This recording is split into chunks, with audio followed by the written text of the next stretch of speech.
those of us who have read Michael Nava and who have followed his career know a little bit about him, but most people only know him in one way, which is as a writer of mystery novels, when he's actually got a lot going on in his life. So let me give you a little bit of background about him before we get started. And Michael, I hope you can kind of bear with it. I know these kinds of things can be torturous, but I think it's important for people to know what you've been up to and where you're from and all that good stuff.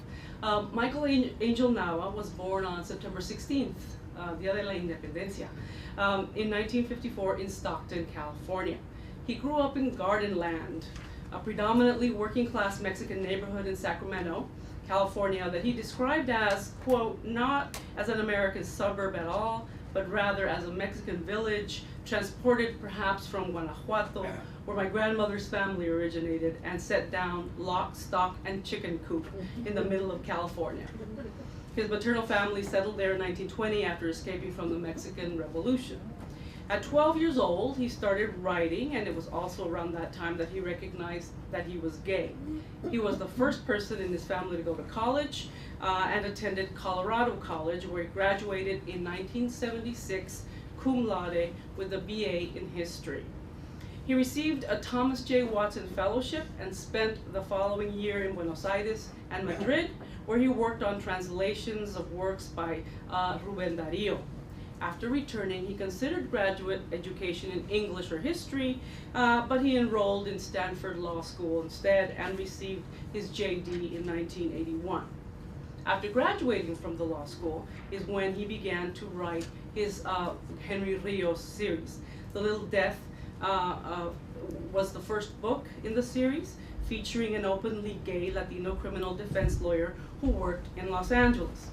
He was inspired to create Rios because of a comment by Toni Morrison about writing books that she could have read when she was growing up.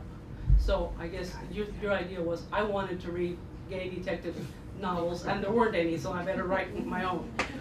After the novel was rejected by 13 publishers, and I totally know what that feels like, it was picked up by Allison Books and published in 1986. His follow-up novel, Golden Boy, was published in 1988 and received critical acclaim by the New York Times, which called him a brilliant storyteller. From 1990 to 2000, Nava wrote 5 more Henry Rios books: Howtown, The Hidden Law, which we read every year that I teach my bilingual creative writing class, The Death of Friends, The Burning Plain, and Rag and Bone. He received 6 Lambda Literary Awards, and in 2001, he was awarded the Bill Whitehead Award for Lifetime Achievement from Publishing Triangle, LGBT professional group within the publishing industry. Nava worked in the Los Angeles City Attorney's Office, and this is the other part of his life, his day job, if you will, where he was a deputy attorney and a prosecutor on about 50 jury trials. In 1985, he became an associate at the appellate boutique firm Horvitz and Levy, located in Encino, California. He then served as a judicial staff attorney for R. Lee Woods, the first female African-American appellate court justice in California, from 1986 to 1995. One of the cases he worked was on Jasperson versus Jessica's Nail Clinic in 1989, which resulted in the first published decision to uphold an HIV/AIDS anti-discrimination lawsuit or statute. After Woods retired, Nava moved back to Northern California and settled in San Francisco, and in 1999, he joined the staff of the California Supreme Court. In 2004, he became a judicial attorney for Carlos Moreno, who was the 3rd Latino ever to sit on the California Supreme Court. And Carlos Moreno is the one who presided over his marriage to his partner, George Herzog, an oncology nurse at the Veterans Administration Hospital in San Francisco. And they married in 2008, right, in October? So you were one of the first 18,000, right? Like Alma and I were also in that little tiny window of opportunity. From 2007 to 2009, he was a member of the State Bar of California's Council on Access and Fairness. And in 2008, he wrote The Servant of All, Humility, Humanity, and Judicial Diversity, a law review article where he put forth a case for judicial diversity. And after not having written any new novels since 2000, Nava announced in 2008 that he had drafted a new work, which at the time was called The Children of Eve, okay, which was set during the time of the Mexican Revolution. And based on, one of the main characters is based on his grandfather. The Children of Eve would later be redone as a quartet of historical fiction novels, and the first book of it is The City of Palaces, that we're here to hear about and learn from today. So please help me and welcome me, the very diverse and talented Michael Nava. You did your homework. Thank you. Thank you. Thank you. So thank you very much. It's such a beautiful day. I'm surprised that anyone showed up for this, but I'm glad you did. So the City of Palaces is set in Mexico City at the beginning, just before and at the beginning of the Mexican Revolution. As Alicia mentioned, my great-grandparents came to California as refugees from that revolution, and yet I knew almost nothing about it. And it's as if an Irish American knew nothing about the potato famine that had brought their ancestors to this country, or Jewish Americans knew nothing about the anti-Semitic pogroms that had brought their ancestors to this country. So part of my motivation in writing this book was to recover this particular story of Mexico's grand and tragic past for not only us Latinos, but also for Anglos who think that the Cinco de Mayo is Mexican Independence Day. So there are many stories in this book.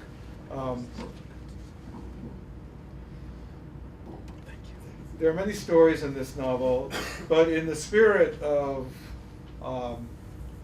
recovering the past, what I'm going to read are sections about the fall of the Porfirio Diaz government in 1910, which was the event that initiated the Mexican Revolution, which then went on for either 10 or 15 years, depending on, which historian you're talking to.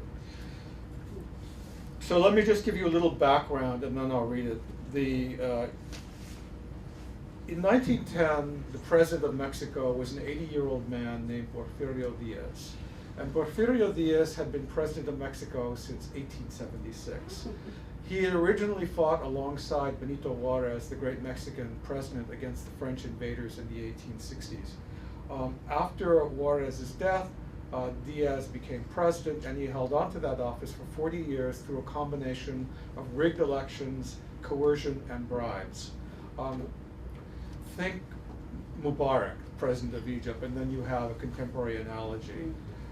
So Diaz gave Mexico the longest period of peace that the country had had since the independence of 1821, but it was at a tremendous price. He brought in foreign investments, mostly European and from the United States, and they modernized Mexico, but they modernized it for their benefit, for the benefit of the American and the European investors who owned the railroads, the mines, the great farms, while the great majority of Mexicans, the Indios, starved to death. Mexico, it was said during Diaz's regime, Mexico is the mother of foreigners and the stepmother of the Mexicans. Beginning with the Depression of 1908, the situation of the Mexican poor became very dire. In 1910, Diaz stood for, I think it was at that point, his 5th term. And this time he drew a challenger, a man named Francisco Madero, who was the son of a wealthy family from northern Mexico. And Madero was a passionate Democrat, and he ran against Diaz on a platform of restoring true democracy to Mexico. So 1910 was also the centenary of Mexico's independence. And because Diaz wanted the world to believe that Mexico was in fact a democracy and not a dictatorship, he allowed Madero to campaign against him. Nonetheless, the election was rigged, and Diaz won with 90% of the vote. Shortly after his re-election, he threw Madero into prison. Madero escaped, crossed the border at El Paso, actually, and from El Paso he issued a manifesto calling for a revolution against Diaz. Then Madero came back across the border. In the northern Mexico, he gathered his army, and they began to fight against Diaz. At the same time, south of Mexico City, Emiliano Zapata was leading his own revolution against Diaz. So the Diaz government had two opponents. They had Zapata in the south and Madero in the north. So that's the end of my history lesson. So where we pick up in the story is April 1911. We pick up at the headquarters of Madero's army, which is in the northern part of Mexico. And at the moment, he and his advisors and his soldiers are contemplating an attack on Ciudad Juarez, which was a key city in northern Mexico. There was a big federal garrison there. It was also a railroad terminus. And they believed that if they could take Ciudad Juarez, that the Diaz government would collapse. So the only other thing I need to tell you is I refer to Dr. Sarmiento, who's actually one of the protagonists of the book. And he has a cousin named Luis. And Luis is gay, and he has a partner named Angel. But with that in mind, I will read this part of the story about how the Diaz government collapsed. The National Palace of the Revolution was one of 15 adobe buildings that comprised the village of La Santísima, a short distance west of Ciudad Juarez.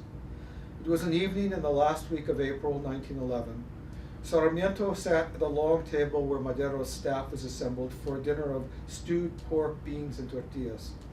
He glanced around the improbable collection of revolutionaries, farmers and lawyers, university students and horse thieves, men with great names and men who could not spell their names. All of them were united by the slight, balding man at the head of the table who was saying to an American journalist, "I have been chosen by Providence. Neither poverty nor prison nor even death frighten me." "By Providence, sir?" the journalist asked skeptically. "Yes," Madero said calmly, "like your own Abraham Lincoln." "¿Quién es este Lincoln?" the man beside Sarmiento asked him. He was Pascual Orozco, formerly a horse thief, now a general. His ruthless fighting skills had been honed in a series of Don Porfirio's prisons. Sarmiento looked into Orozco's cold blue eyes and explained that Lincoln was the American president who had liberated the black slaves during the American Civil War. Orozco asked, "You knew this Lincoln?" "No, he was killed before I was born. I read about him." Orozco smiled contemptuously. "Someday, when the real work is done, you must teach me how to read." Orozco's disdain for Madero's civilian advisors was shared by the other rough-hewn generals like Francisco Villa, who had recruited the men who fought and died for Madero. They had no interest in the long legalistic debates about how to conduct the revolution and the form the government should take after Diaz was deposed. They only wanted to exterminate Diaz's armies and to stick his head on a pike in the middle of the Zocalo. To the educated men, the peasant generals were ignorant, impulsive, and dangerous, useful as cannon fodder, but not to be entrusted with the future of Mexico. Without Madero, the two factions would have been at each other's throats, and as it was, he controlled them only with the greatest of difficulty. "Do you really believe you could defeat President Diaz's troops with your army?" the American journalist asked, not masking his skepticism. Madero replied, "There is less to Don Porfirio's army than it seems. His soldiers are kidnapped off the streets and impressed into service. His generals are toothless old men who were promoted precisely because they are too incompetent to pose a military threat to his rule. The people have long since turned against him. Diaz is a head without a body. I tell you, sir," he concluded confidently, "in 3 months, General Diaz will be on a boat to exile in Paris, and we will be eating our tortillas in the National Palace." He had been speaking English to the journalist, but for this response, Madero had switched to Spanish and spoken loudly enough to silence the clatter of the table. When Madero shook himself out of his habitual kindly vagueness and spoke in these passionate, commanding tones, Sarmiento would have followed him anywhere. Glancing around the table, he saw he was not alone in this sentiment. Madero's peasant generals and frock-coated advisors alike listened with something like reverence, and when he finished, broke into a lusty round of "Viva Madero! Viva la Revolucion!" Sarmiento missed his cousin Luis, who he imagined would have responded to this enthusiasm sardonically. The steadiness of Luis's allegiance to the revolution did not require such displays of emotionalism, which is why, Sarmiento thought, Madero had entrusted him with the confidential mission on which he had departed almost 2 weeks earlier. Dinner over, Sarmiento stood in the twilight, watching the army settled in for the night. Around dozens of campfires, the soldaderas prepared meager meals for their men. Sarmiento had been startled at all the women who traveled with the soldiers, but he had come to understand that without the women there would have been no army. The women scrounged for the food and water that kept the soldiers alive in the unforgiving desert, and when necessary, took up arms and fought beside their men. Seeing them, he recalled with amusement how he had so confidently told his wife war was no place for a woman, and then he felt a pang of longing for her. 3 soldiers passed by. One wore overalls, another dirty white cottons, and the third an ancient frock coat and tight vaquero trousers. All were barefoot. They were armed respectively with a machete, a rifle, and an enormous antique revolver. Not far away, someone playing a guitar began to sing a corrido about Madero's escape across the border. These ballads were the newspapers of the illiterate soldiers recounting important events. There would be a skirmish in the morning, and by nightfall, the soldiers would be singing about it. As he listened, he wondered whether Homer's great poem of war had had its beginning in the campfire ballads of the Greek soldiers at the wall of Troy. Many of the soldiers were Indian, who, like their generals, were suspicious of men like him. The soldiers called his ilk the perfumados, the scented ones, for the colognes they wore even in the wilderness. Just a few days earlier, as he dug the bullet out of the thigh of an old Yaqui captain, the soldier told him, "If I die, Senor Doctor, my men will kill you." As Sarmiento performed the painful excision of the bullet, the old man's eyes remained trained on his face like a pair of pistols. Madero had promised the Yaquis he would return their homeland in Sonora to them. They fought for him with a ferocity so legendary that their mere appearance on the battlefield caused opposing troops to take flight. He thought of his wife and sighed. "You sound sad, Primito," he heard a familiar voice say. "Cheer up. Imagine our triumphal entry into the capital." He turned. "Luis," he exclaimed, embracing his cousin, "when did you return?" "Just this minute," he said, and looked it. The dust of the road clung to his clothes. "I cleaned out a pharmacy in El Paso to bring you medical supplies." "I'm grateful," Sarmiento replied, "but you haven't been gone for 2 weeks shopping for me." Luis offered him a hand-rolled cigarette, took one himself, and languidly lit them. "No," he said, "I had, as the Americans say, bigger fish to fry. A mule pack is making its way through the desert from Arizona with 500 rifles, a half-dozen machine guns, and crates of ammunition." "How did you get past the gringo embargo?" Luis rubbed his fingers together in the universal sign for bribes. "How goes the revolution?" Sarmiento spread his hand across the encampment. "As you see, everyone is waiting for something to happen." "They won't be waiting much longer." Luis flicked his cigarette to the ground. "Angel has pitched a tent for us somewhere in this chaos," he said. "I'm off to find him and beg a couple of tortillas from a soldada. I'll come by later with a bottle of whiskey." "It's good to see you, Luis," Sarmiento said warmly, "to see family." "Don't worry, Miguel. You'll be back in your wife's bed by the end of the month." Luis slipped into the darkness, whistling a waltz. Neither a soldier nor a lawyer, Sarmiento's seat at Madero's daily staff meeting reflected his symbolic value as the son of Benito Juarez, his personal physician.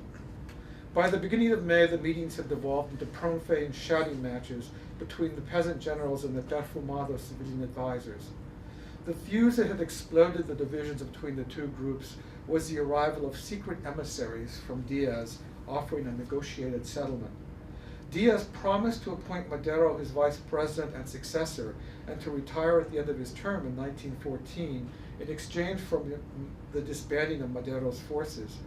Orozco and Villa demanded that Madero allow them to lead their soldiers in a frontal attack against Ciudad Juarez, while the perfumados insisted that he continue negotiations with Diaz. "Diaz is shitting his pants," Pascual Orozco said. "Now is the time to strike Juarez, Don Francisco." "But if we attack and fail," replied a fat lawyer, "Diaz will lose any incentive to continue to negotiate." "No, I say we use his fare to wring some more concessions from him." "What shit are you talking, fatso?" Orozco replied. "Incentive, concession, what the fuck do those words even mean?" "They mean, you bastard cowboy, that you're not going to take Juarez using machetes against machine guns and bows and arrows against artillery guns."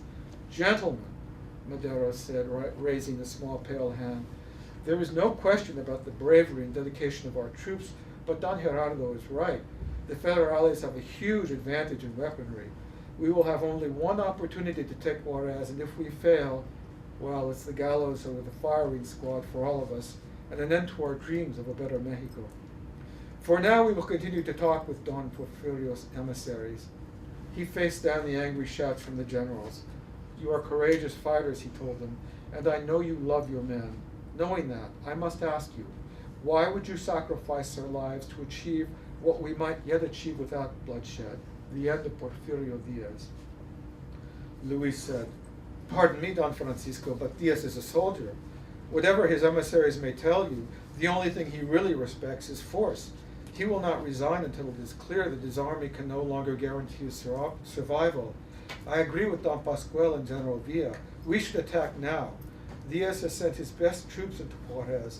If the city falls, his regime will be exposed as defenseless and his government will collapse. Now it was the perfumados who shouted. Sarmiento felt Sarmiento's mild eye fall upon him, and his throat tightened. And what do you say, Doctor? Madero asked. You are doubtless the most impartial man in the room. Not so much impartial as ignorant, Sarmiento replied. But Madero would not have it. Come, Miguel. No one believes you are ignorant. Tell us what you think. My job is to save them, not to endanger them, he said. But since you ask, I would say that I don't know if our men can take Juarez, but I know they are ready to try. And risk failure, the fat lawyer pressed him. My father was a man of many sayings, Sarmiento replied, and one of them was, a más honor, más valor. No risk, no reward. He said he learned that dicho from Don Benito Juarez himself. His invocation of the hallowed name of Juarez momentarily silenced the room, but then the men resumed their quarrel, each side loudly claiming that Juarez would have supported their position. After another half hour of this, Sarmiento slipped out and walked out into the desert to smoke a cigarette and clear his head before he began his day of doctoring. Did Juarez really teach your father that saying? He turned to find Madero smiling at him. Honestly, I do not know, Don Francisco. If Don Benito said even half the things my father claimed he said, the man never stopped talking. Is the meeting over? For now, Madero said. He touched Sarmiento's shoulder. Of course, another one is about to start, so I must go. I'm glad you're here, Miguel. You are the most civilized of men. That doesn't seem much of a virtue under the circumstances. War is destruction. Destruction is easy, Madero said. I will need the civilized to rebuild Mexico. When Sarmiento arrived at the staff meeting the next morning, the air in the room had changed. He took his customary seat by the door. Madero was standing in front of a large map of Mexico with a pointer indicating the spot just south of the capital. Gentlemen, early this morning we learned that General Zapata and his army of the south have taken Cuitla from Don Porfirio's 5th Cavalry. The road to the capital now lies open to our brother revolutionaries from Morelos. Therefore, I am ordering an attack on Ciudad Juarez to begin tomorrow morning. He paused and waited for the outcry in the room, cheers from the generals, groans from the civilians to die down. One of the generals called, "Why wait for tomorrow? My men are ready to kill the bastards now." Madero put out his hand and quieted the room. I have just informed President Diaz's emissaries of my decision, and it only seems fair to give them time to consult with the government and respond. General Garibaldi will explain the plan of attack. Madero stepped aside for his chief of staff. Garibaldi, grandson of the liberator of Italy, came forward, dressed like a country gentleman about to go out on a shoot. Tall, bespectacled, and mustached, he resembled the American President Theodore Roosevelt. He was one of a number of foreign soldiers who had joined Madero out of idealism or for the adventure. In heavily accented Spanish, he set out his strategy to take Juarez. Orozco's men would attack from the east along the Rio Bravo and make for the railway station. Villa's army would attack from the south and advance to the cathedral in the central plaza, and Garibaldi would move from the west with the customs house as his objective. Once inside the city, the three groups would join forces and capture the federal garrison. But the Federales are entrenched in ditches around the city, a civilian advisor objected. Their machine guns will slaughter you. They have not had time to complete their trench work, Garibaldi replied. There are weak spots where they have barricaded themselves behind brick walls and in old houses. We will blast our way through those defenses. With what? The same man asked skeptically. We have no artillery. We have dynamite, Garibaldi said. Not as precise as artillery shells, but quite as effective. As the discussion continued, Sarmiento slowly realized what the attack would mean for him.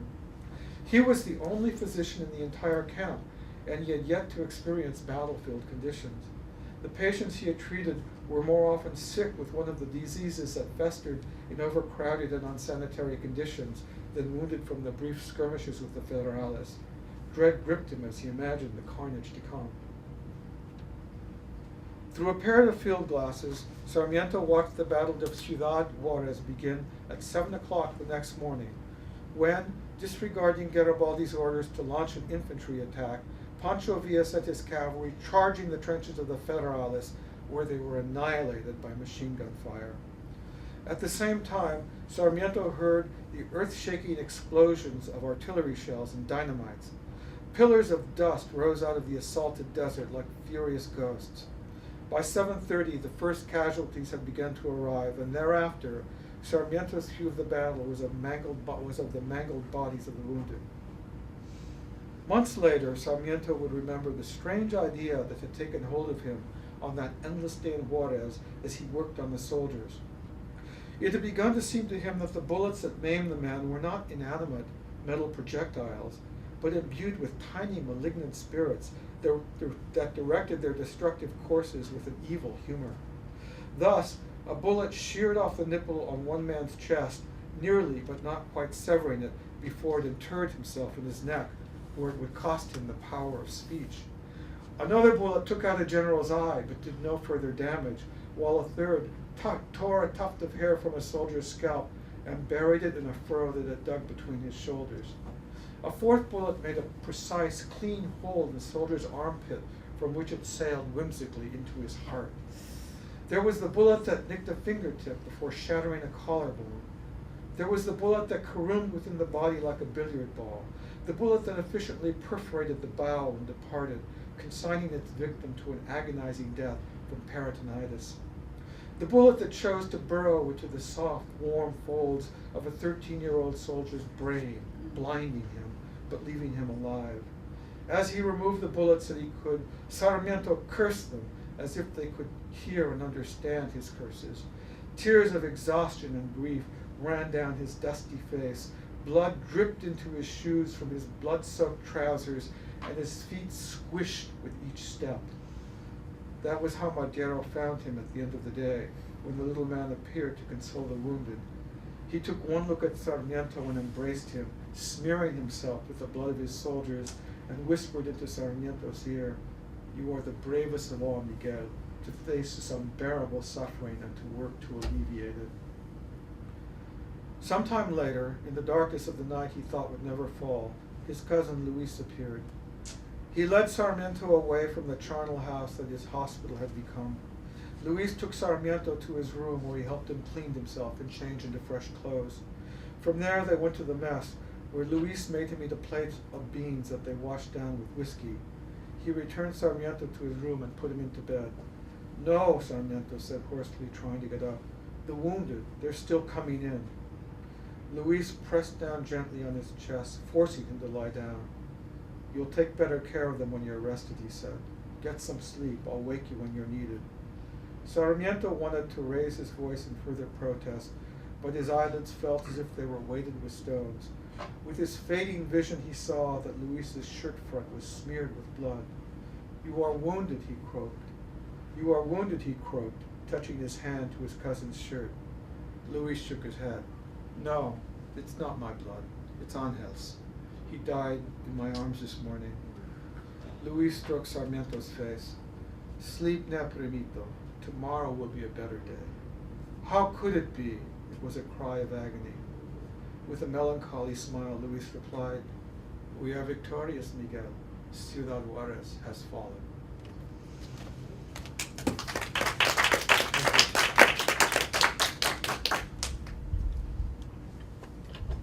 At the risk of like taxing your voice too much, I really love how the novel opens. The character of Alicia is so well depicted at the opening when he sees it for the first time.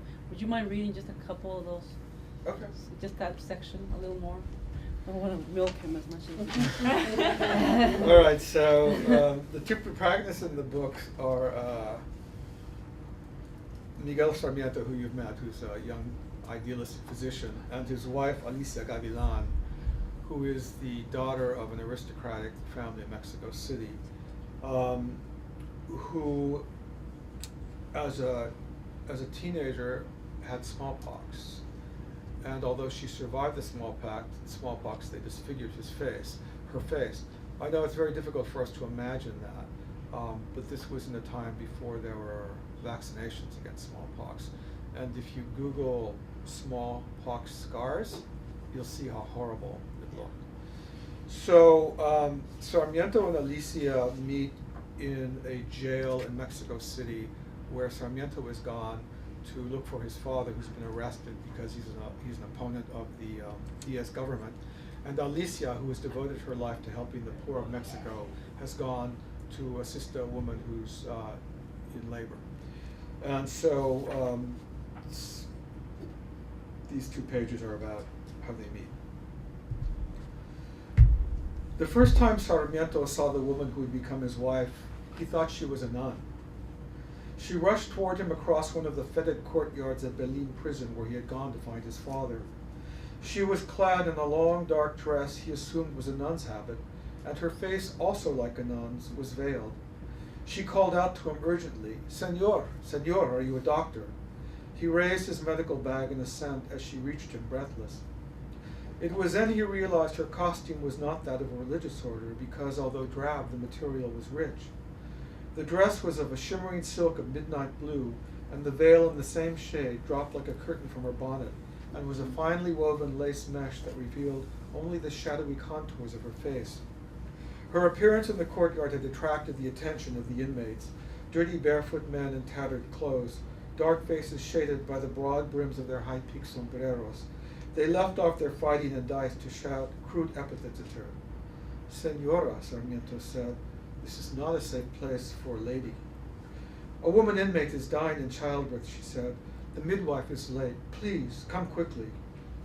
There was a quality in her voice that, notwithstanding her distress, was soothing, and the voice itself was soft, husky, musical. Through the heavy veil he detected the liquid emerald of her eyes. She must be beautiful, he thought, and that, as much as the urgency of her errand, persuaded him to take a detour from his search for his father. "Take me to her," he said. He followed her through a series of squalid courtyards. Open privies spilled their reek, and a few mangy dogs lapped brackish water from fountains, where nuns had dipped their pails when Belém had been a wealthy convent in the 17th century. They came to a small courtyard, less filthy than the other. On either side were the tiny cells that had housed the convent servants. The veiled woman led Sarmiento into one of them, where, on the straw mat, a naked woman screamed in agony while 2 other women held her down. The smell of blood drove him back a step, but the veiled woman plunged forward into the dimly lit room and said to him, "Please, doctor, come." Sarmiento had amputated limbs and cut holes into the throats of diphtheria patients so they could breathe, but out of preference he had rarely delivered children. He hesitated and looked around the room. The veiled woman extended a gloved hand to him and said in her calm, soothing voice, "Doctor, 2 lives hang in the balance." "Claro," he said, shaking himself out of his paralysis. He knelt at the feet of the screaming woman and saw a tiny red foot emerging from her womb. He knew immediately what he must do. He opened his bag, found the bottle of antiseptic, and had the veiled woman pour it on his hands. Then he carefully pushed the tiny leg back into the womb and reached into the woman to turn the child. She shrieked and jerked back. "Calm her down," he said tightly to the veiled woman.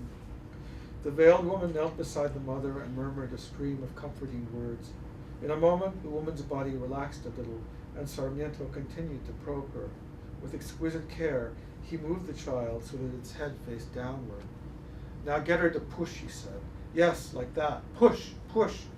Slowly, the child, a boy, emerged, gray-faced and silent.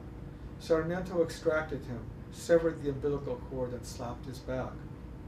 The child made a choking sound, and then a thin wail issued from the tiny body. Something to wrap him in, he commanded. The veiled woman gave him a bundle of fine linens. He wrapped the child and handed him to her. He gazed sadly at the infant in her arms and then examined the ashen-faced mother. She knelt beside the mother and gently placed the bundled child beside her. See, my dear, a son. Sarmiento beckoned her to the doorway and in a low voice asked, what will become of the infant? Clearly he cannot remain here. For a day or two, the woman replied, and then I will take him to Lorena's sister and husband, who have agreed to watch over him until she is released. And what is Lorena doing in this pit? The woman answered quietly, she killed the father of the child in a quarrel because he had abandoned her for another and left her begging in the streets.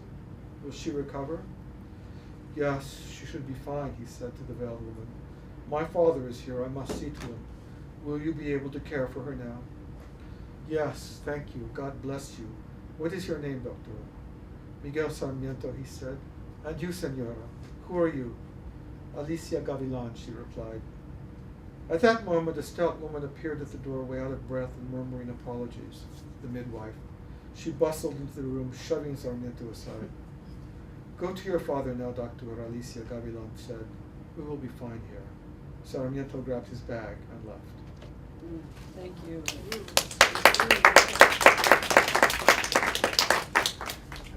Fast. Questions? Comments?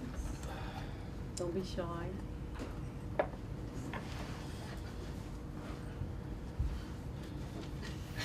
Well, you know, I know very well the process of research for a historical novel. But can you talk a little bit about how long it took you to do this research and a little bit about what your process was? So I got the idea for what became this book almost 20 years ago, and before Wikipedia and Google. And so I started the research then, and so I've been researching the book for a long time, and my research has been, there are certain subjects I needed to know about, the Mexican Revolution, so I found everything I could on the Revolution. I particularly looked for books that had photographs of the Revolution, because the Mexican Revolution was quite well photographed, and it was in fact the first war that was filmed. Even if you look online, you can find silent film showing battles. In fact, I think the Battle of Ciudad Juarez is one of them. Because in order to create this book, I had to have in my head a picture of what the world I'm describing looked like. And so it was very helpful to look at photographs in a film. But I also had to know in very great detail just what the world was like then, not just the obvious things, but things you wouldn't think of. So for example, in 1900, men's trousers didn't have zippers because zippers had not yet been invented, so they had buttons. In 1900, men didn't wear wristwatches because wristwatches were too much like women's bracelets and they were considered effeminate. So what men did instead were they carried pocket watches in their vest.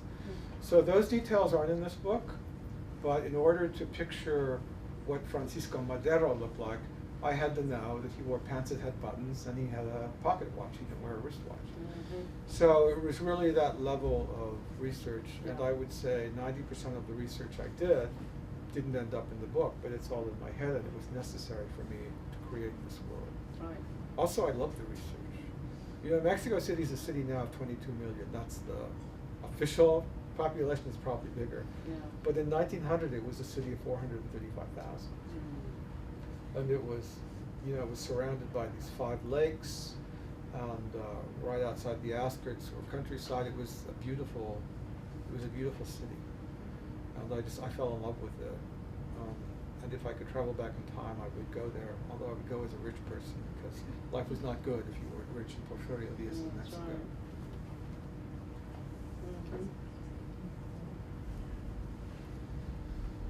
Right. He's so shy. I want to keep talking. I'll keep saying, I'll keep talking. Oh wait, there's a question. Oh, good. I don't know if you addressed this earlier, but I mean, I guess, why did you choose that time period, and what is it that, I guess, like, what was your, kind of like, some takeaways, like, from the book, other than, like, I guess I probably take something different than you, but, if I read it, but, I guess why that time period for you? Well, as I said earlier, I'm the great grandson of Mexican immigrants who came to this country after the revolution, and you know, I remember my grandmother, who died in 1974. You know, I was just a little boy, but she would talk about the family farm in Guanajuato, and she would talk about Pancho Villa's army coming through and why they had to leave. So, you know, even as a child, this was like in the back of my head. Well, the thing about writers is that we use everything, you know. We don't know when we're going to use it. I mean, ideas germinate in the back of our heads. And so, I really got interested, you know, in the mid-90s, I just really got interested in my heritage. And I wanted to write about it, and so, I mean, that's what led me to this. And also, as a writer, you know, I'm a political writer in the sense that I'm very interested in issues of social justice.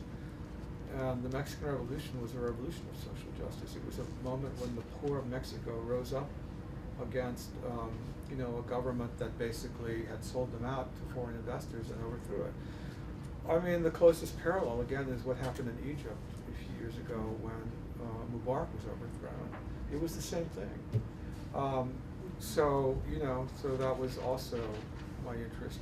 And finally, you know, as the West in California becomes increasingly Latino, it is important that we not be thought of as a simple race of maids and gardeners, but we are the heirs of a rich and grand culture and tradition and history. And I wanted to recapture some of that, you know. So those were my motives, really. That's what led me to this book. Well, first of all, I wanted to thank you for the Henry Rios character, who we're not talking about today, but I really got a lot out of that in Professor Gaspar de Alba's class. But actually, what I do want to ask, I was reading in the jacket about the character of Miguel, and I wanted to know if in your research you actually found that there were gay individuals who were, what their experience was like back then, or is he a work of fiction? You mean Luis? Luis. Yeah. Luis. So Miguel Sarmiento is he's the doctor. He has a cousin named Jorge Luis, who is homosexual. So my research into Mexico, I found this very famous incident that happened in around 1900 called the infamous 41. So what happened was that there was a drag ball, basically, in Mexico City in a private ballroom that was attended by rich and powerful members of male men in the elite. Half of them were dressed up as women and the other half came as men. And the police raided it. And allegedly one of the men who was there was the son-in-law of Porfirio Diaz, Ignacio de la Torre, but he escaped. But so the police, you know, they arrested these 41 men who, you know, were aristocrats and they were wealthy men. They were tried for public immorality, and they were sent to a bleak prison off the coast of Yucatan. And that, the infamous 41 became, it's sort of the most famous landmark of gay history in Mexico. And in fact, I was told that in Mexico City, if you go to a high-rise, the floors go from 40 to 42. Because 41 basically became a synonym for maricon. So, you know, 41 was like not a number you used. So in this book, I have Luis at that ball. He escapes. And Miguel helps him leave Mexico. He goes to Europe where he meets Oscar Wilde, and then he goes to England where he meets a man named Edward Carpenter. And Edward Carpenter was really the founder of gay liberation. He was an Englishman who lived at the late 19th century, and he believed that homosexual people were born that way. He was like the first person to put out that idea. And it was very dangerous at the time for him to do it, because in England, you know, Oscar Wilde had just been sent to prison for sodomy.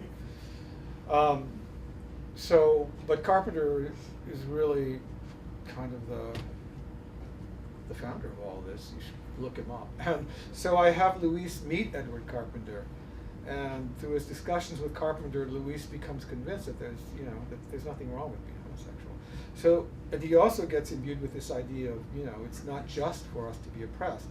So Luis comes back to Mexico, and he joins the revolution to overthrow Diaz, in part because of his own liberation as a homosexual. So Luis is fictional, but the events and the people I have him meet and participate in are not. Whether there could have been a person like Luis, I don't really know. But, you know, I want there to be. So Right. That's why he exists. Also, the son of Miguel and Alicia, who's a little boy named Jose, who's 9 years old.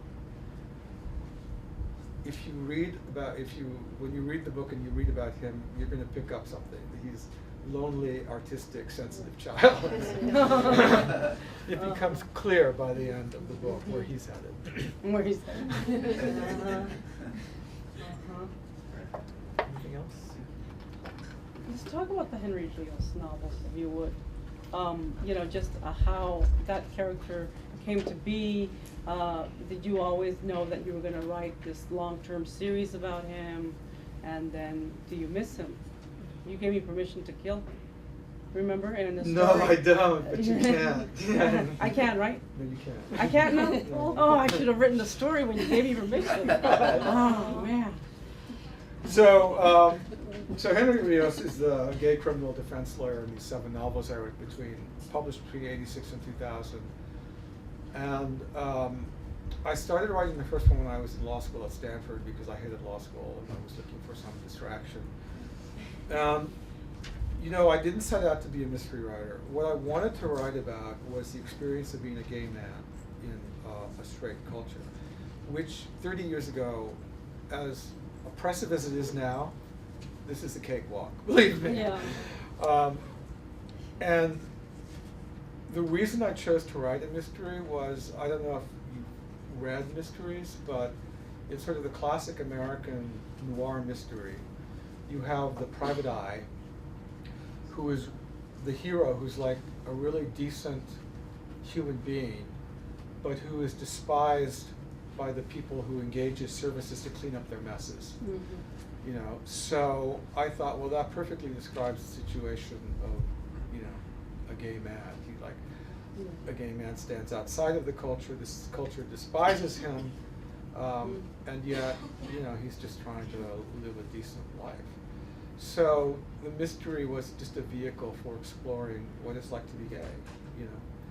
And what happened is that the first book was published by this small house, and it was reviewed in the New York Times, which had never happened to this publisher before. And so my publisher said, will you write another one? And I said, okay. And so I wrote that one, and then that was even more successful. And this agent from New York called me and said, do you have an agent? And I said, no. And he said, okay, I'll be your agent. And I said, okay. and so he got me a contract with a New York publishing house, HarperCollins. And they wanted 2 more. So, you know, that's how I came to write these books. Now, I continued to be interested in the character, and so I was interested in the character for 7 books. But at the end of it, and my writing these books coincided with the AIDS epidemic, so it all got mixed up with AIDS. At the end of it, I was just burned out, and I found that writing mysteries, it wasn't fulfilling as a writer. I wanted to write something on a broader scale. And half my friends had died, and I was very depressed and burned out, and I I just didn't want to think about it anymore. So I moved to San Francisco and stopped writing for a while. So I really haven't thought about Henry Rios in a long time. Those books are considered part of my past. Except my partner and I, we bought a little condo in Palm Springs where I spend time now. And just the other day I was thinking, what would Henry be doing right now? And I thought, well, Henry would be retired. He would be a retired judge because I left him as a judge. Right. And he'd be living in Palm Springs with his partner, and he would be volunteering, doing volunteer legal aid work. And I thought, immediately I thought, oh, and then someone dies. And then, so, Of course. but it was the first time in 15 years I've actually thought about him in terms of what his ongoing story is. I have 3 more of these books to write. But, and I had lunch with a producer yesterday. This happens occasionally, so it's nothing I get too excited about. But she's actually a legitimate producer. She's made a movie, the one I recognize is something called Pay It Forward. She produced that movie. And she has some other credits, and right now she's directing a new series for HBO. And she said, I really want to try to bring Henry Rios to the screen. And she said, I have this idea, we pitch it to HBO as a series. I said, go for it. I don't think it's going to happen because Hollywood is, racist, sexist, and homophobic. So I don't really see a queer Latino recovering alcoholic getting his own series, but if anyone can make it happen, you can. So Sure. Put Chicano Dexter, why not? Well, light a candle to St. Jude, the patron saint of lost causes, and maybe we'll see him on HBO someday. All right. That'd be great, actually. Anybody else? Anything else? Thank you. Well, there are copies of the book being sold in the back of the room. And talk about are they now available in a different format now? So the book's available in Kindle, and will be out in paperback. So it's kind of pricey right now. So, but you can get it at Kindle. I think it's $10, and the paperback will be $10 when they finally get around to reading that. So it'll be available in other formats also. And the Henry Rios novels are also all available on ebooks, right? The Henry Rios novels are available as ebooks. Yeah. All of them are out now, and they also just did audiobooks, which I thought was pretty cool. Did you record? No, no. But they sent me a little clip, and I was listening. It's weird hearing someone read your stuff. Wow, I want to see. I want to hear that. Yeah, I know. All right. Well, thank you very much. Thank you.